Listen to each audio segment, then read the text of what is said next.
तभी तो देश हम पूरी तरह सबको साथ लेकर के चल सकते हैं। और सबका साथ सबका विकास और अब सबका विश्वास, ये हमारा मंत्र है।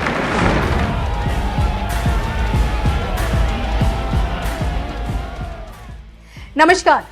इस बार का चुनावी रण 2024 लोकसभा चुनाव का सेमीफाइनल है, क्योंकि 9 राज्यों का विधानसभा चुनाव तमाम राजनीतिक पार्टियों के लिए किसी अग्नि परीक्षा से कम नहीं। इस बार के चुनावों में जो पार्टी बाजी मारेगी उसकी 24 में जीत पक्की है। और ऐसे में क्या पीएम मोदी जीत की हैट्रिक लगा पाएंगे? क्या देश के मुसलमान पीएम मोदी के साथ नजर आएंगे? देखा जाए तो सिर्फ घर के अंदर नहीं बल्कि बाहर भी हिंदू हृदय सम्राट पीएम मोदी पर सबकी निगाहें हैं। आजाद भारत के इतिहास में पीएम मोदी इकलौते ऐसे प्रधानमंत्री हैं जिनका अब तक का राजनीतिक सफर शानदार रहा। आज बदलते भारत की बदलती तस्वीर इस बात का सबूत है कि बीते 8 सालों में पीएम मोदी ने कुछ करके दिखाया है। क्या आप जानते हैं कि इस वक्त पड़ोसी मुल्क चीन और पाकिस्तान टेंशन में है, क्योंकि शक्तिशाली अमेरिका ने भारत को उभरती हुई महाशक्ति जो बताई। दुनिया के सामने व्हाइट हाउस ने यह बात मानी है कि मोदी के नेतृत्व में भारत दिनों दिन दुनिया पर अपनी एक अलग धाक जमाता आ रहा है। दिनों दिन पीएम मोदी के बढ़ते कद के साथ भारत का प्रभुत्व भी बढ़ता जा रहा है और भारतीय राजनीति में पीएम मोदी के 21 साल बेमिसाल साबित हुए। 2001 से लेकर 2013 तक गुजरात की गद्दी पर रहकर वाइब्रेंट गुजरात का नारा दिया और फिर गुजरात मॉडल के दम पर पीएम मोदी केंद्र की राजनीति तक पहुंचे।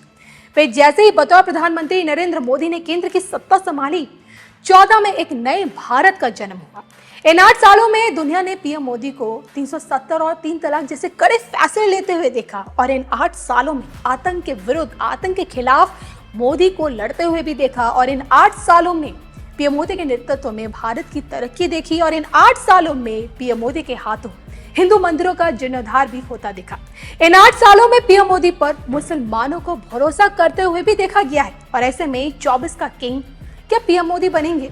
इस बार इस्लामिया जिया उल कुरान नाम से मदरसा चला रहे समाज सेवी खुर्शीद मलिक चिश्ती की भविष्यवाणी क्या कहती है, आप भी सुन लीजिए। 24 में चुनाव है, समय बहुत कम है। प्रधानमंत्री के तौर पर, देश के अगले प्रधानमंत्री के तौर पर आप किसे देखते हैं और उसके बाद आप किसे देखते हैं? देखिए, एक गांव की एक कहावत होती है, तो क्यों पड़े हो भाई चक्कर में, अब कोई नहीं है मोदी की टक्कर में। जी। अब आप लोग, जो मीडिया से मेरी रिक्वेस्ट है कि सच्चाई दिखाएं और धरातल दिखाएं।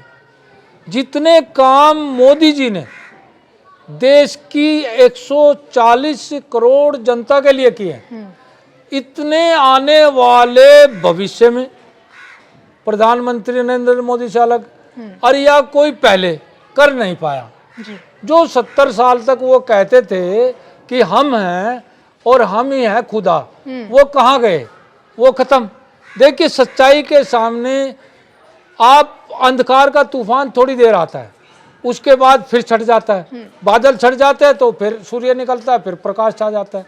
हमारी भारतीय जनता पार्टी ने सबके लिए, हिंदू के लिए, मुसलमान के लिए, सिख के लिए, ईसाई के लिए श्री नरेंद्र मोदी ने काम किया है। और जैसी जैसी योजनाएं लाए हैं, जैसे प्रधानमंत्री आवास विकास योजना है, ये देख लो। हमारे यहाँ ये सहारनपुर में आप बैठे हैं, गांव सड़क दूधली है, इसमें आप बैठे हैं, यहाँ सड़क दूधली है, दाब की जुनारदार है, कुमारहेड़ा है, ये 5 सेक्टर पड़ता है हाँ नगर निगम का। 3500 के करीब मकान बने हैं। 3500 को आप दे लो 3,500 को 2.5 लाख से गुना कर लो, कितने करोड़ बैठ गए। तो एक ही सेक्टर में इतना विकास है तो पूरे भारत में कितना हुआ होगा। रही आयुष्मान कार्ड दिए इन्होंने। पहले क्या होता था, तो सब पूर्व की सरकारों में कोई बीमार हो गया तो और उसके पास कोई जर नहीं है, जर माने पैसा जी, तो उस बेचारे को अपना घर बेचना पड़ता था, या अपनी कोई 2 खूड़ जमीन के होते थे 2 बीघे, वो सब बेचना पड़ता था। तब वो मरीज को वहां तक लेके जाता था, जब तक जाता था वो पैसा वीरान हो जाता था, मरीज भी मर जाता था। तो हमारे प्रधानमंत्री जी ने 5 लाख का बीमा दिया है, आयुष्मान कार्ड की, उससे 5 लाख का बीमा। बड़े बड़े ऑपरेशन हो रहे हैं, बड़े बड़े ऑपरेशन फ्री हो रहे हैं। उसके बाद 2024 तक ये देखिए उन्होंने फ्री अनाज कर दिया। उत्तर प्रदेश में नहीं, पूरे भारत में फ्री अनाज है।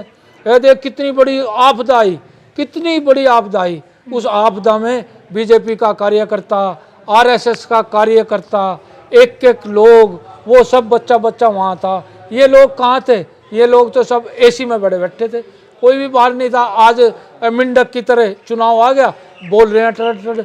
तो ये तो गलत है। कोई, मेरा मानना तो ये है, उत्तर प्रदेश में योगी जी की टक्कर में कोई नहीं है जी, और देश में मोदी जी की टक्कर में कोई नहीं है।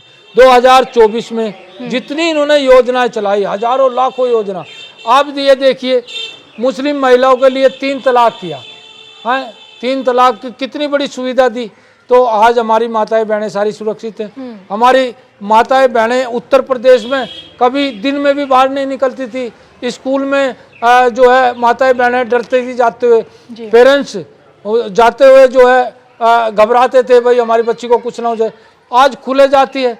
ऐसी पहली सरकार हमने देखी है जब से जीवन हुए। और अब यूनिफॉर्म सिविल कोड को लेकर भी बात कर रहे हैं। हाँ, मैं बताता हूँ आपको। देखिए, ऐसी पहली सरकार देखी है जिसमें बदमाश गले में तख्ती डाल के जा रहा हो। ऐसी सरकार नरेंद्र मोदी जी की सरकार है, ऐसी सरकार योगी जी की सरकार है। लेकिन मोदी विरोधियों का कहना है कि इन्हीं फैसलों के चलते मुसलमान खुद को असुरक्षित महसूस करते हैं कहीं ना कहीं। हम गर्व करते हैं मोदी जी की सरकार पे और योगी जी की सरकार पे। मैं पूछना चाहता हूं, जो लोग ये कहते हैं असुरक्षित, अरे भाई 17 में उत्तर प्रदेश में सरकार आई और अब 22 में आई, तो 17 से अब तक उत्तर प्रदेश में कोई दंगा हुआ का? 13 में तो अखिलेश जी की सरकार थी, जिसको तुम लोग कहते हो हमारी सरकार है, और उसमें जो है शामली में, उधर बागपत में, उधर उसमें सारे में तराई तराई मच रही थी। बहू बेटियों की किस तरह हो रहा था, खेतों में किस तरह, इंखों में हो रहा था, किस तरह घरों में जलाए जा रहे थे, किस तरह लुटे जा रहे थे, हिंदू मुसलमान का दंगा कैसे हो रहा था। ये चाहता तो 1 मिनट में बंद कर देता। उस टाइम मुख्यमंत्री था। उन लोगों को मैं यही जवाब देना चाहूँगा, आज तक बता दे, 17 से लेके 22 आ गया, आज तक उत्तर प्रदेश में कोई दंगा हुआ क्या? और आगे 27 में आप देख लेना, फिर योगी जी आएंगे। रही इसकी हमारे 24 में, अब 14 में सरकार आई, पूरे भारत में चुटपुट घटना से लेकर आप ये बता दो कोई हिंदू मुस्लिम दंगा हुआ का? नहीं हुआ। मैं पूछना चाहता हूँ, अरे भैया, इसमें जो है ना हिंदू खतरे में है ना मुसलमान खतरे में है, इसमें तो ये जो लुच्चा गुंडर बेईमान खतरे में है। चलिए, हमसे बातचीत करने के लिए और अपना वक्त देने के लिए आपका बहुत बहुत शुक्रिया। नमस्कार। नमस्कार।